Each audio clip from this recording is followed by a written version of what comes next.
আজকের ক্লাসে সকলকে স্বাগত জানাই।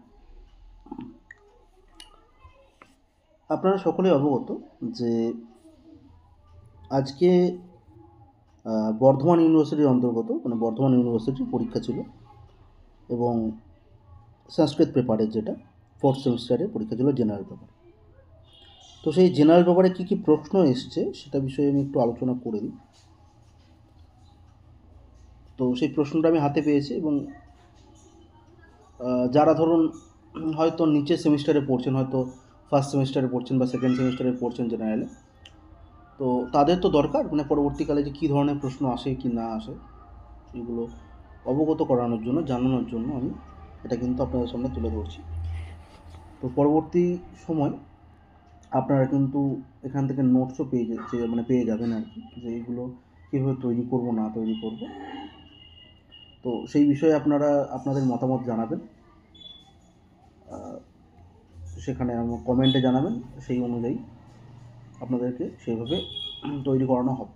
ঠিক আছে, তো যাই হোক, আজকে প্রশ্ন যেটা হয়েছে সেটা আলোচনা করে দিই। দেখুন, তাহলে মোট যে পেপার হয়েছে দেখুন 60 নম্বরের পেপার। ঠিক আছে, এখানে লেখা দেখা যাচ্ছে দেখুন 60 নম্বরের, উপরে দেখুন 60 নম্বরের পেপার। ঠিক আছে, তো কী কী রয়েছে প্রথমে দেখুন। প্রথম যে পোর্শনটা রয়েছে, যে 10টা প্রশ্ন রয়েছে, যেখানে আপনাদেরকে 2 নম্বর করে থাকছে, 10টা করতে হবে 20। তো কী কী প্রশ্ন? প্রথম প্রশ্ন হচ্ছে ঘু সংজ্ঞা বিধায়ক সূত্র লেখো। তাহলে ভূ সংজ্ঞা বিধায়ক ভূ সংজ্ঞাটা কী সেটা আপনাদের কিন্তু লিখতে হবে। তারপরে হচ্ছে দেখুন বার্তিক বলতে কী বোঝো। ঠিক আছে, তো যাই হোক, এগুলোর অ্যান্সার আমি পরবর্তী ভিডিওতে কোনো সময় একটা সময় জানিয়ে দেবো। এখন জাস্ট শুধুমাত্র আজকে প্রশ্নটা কিন্তু হয়েছে। আচ্ছা, এরপরে দেখুন উপধায়া লক্ষণম কিম, উপধার লক্ষণ কী। কর্মপ্রবচনীয় বলতে কী বোঝানো হয়? কিং নামক কর্মপ্রবচনীয়ম। উদাহরণম উদাহরণস্বরূপ কি গতি সংজ্ঞায়া লক্ষণ প্রিয়তা। তো দেখুন, আপনারা যদি সকলেই গতি সংজ্ঞা সংজ্ঞা বিষয়ক যদি আলোচনাগুলো সবগুলো পড়েন, বেশি নয়, ওই 15-16টার মতো পড়লে এখান থেকে কমন পাওয়া যায়। ঠিক আছে, তো সেগুলোও বলে দেবো পরে। আচ্ছা দেখুন, এরপরে দেখুন পাণিনির মত অনুসরণ করে অদেঙ্গুণা সূত্রটি ব্যাখ্যা করতে বলেছে। টি সংজ্ঞা দেখুন সব সংজ্ঞা বিষয়ে দেওয়া হয়েছে। ঠিক আছে, পেপারটাই বেশিরভাগ এখান থেকে সংজ্ঞা বিষয়ক তুলে দেওয়া হয়েছে। আচ্ছা, এরপরে দেখুন বলা হচ্ছে উদাহরণ বৃদ্ধি ইত্যাস্য লক্ষণম লিখ্যতাম। এর অর্থাৎ উদাহরণসহ বৃদ্ধির কী হচ্ছে লক্ষণ লিখতে বলেছে। আর কি হচ্ছে ব্যাকরণশাস্ত্রের ভাষ্য বলতে কী বলছে। তাহলে এগুলো প্রশ্ন ছিল কি 2 নম্বরের প্রশ্ন। আর কি বলেছে, তাহলে এখানে দেখুন একটা জিনিসও লিখেছে যে ক বিভাগ থেকে 6টি এবং খ বিভাগ থেকে 4টি প্রশ্ন নিয়ে মোট 10টি। এটা তো রয়েছে, এইটুকুর মধ্যে আপনাকে কী করতে হবে? 6টা ক বিভাগ থেকে যে ক বিভাগ এগুলো এতটা পর্যন্ত, এখান থেকে এতটা পর্যন্ত, এখান থেকে তাহলে কটা করতে হবে? 6টা করতে হবে। নিচের হচ্ছে কটা? 4টে। তো সেগুলো অপশন দেখে নিই। এখানে দেখুন পরিনিষ্ঠিত রূপগুলো লিখতে বলেছে, প্রবচলভ, বিভজলভ। ঠিক আছে, পরিনিষ্ঠিত রূপ, প্রবচলভ, বিভজলভ, এগুলো বলা হয়েছে।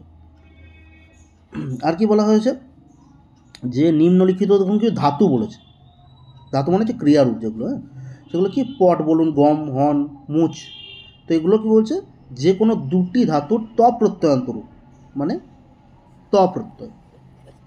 ঠিক আছে, তো সেগুলো লিখতে বলেছে ত প্রত্যয়ান্ত। জাস্ট আমি একটা বলে দিচ্ছি, যেমন পট ধাতু ধরুন পঠিত হবে, ত আসবে শেষ।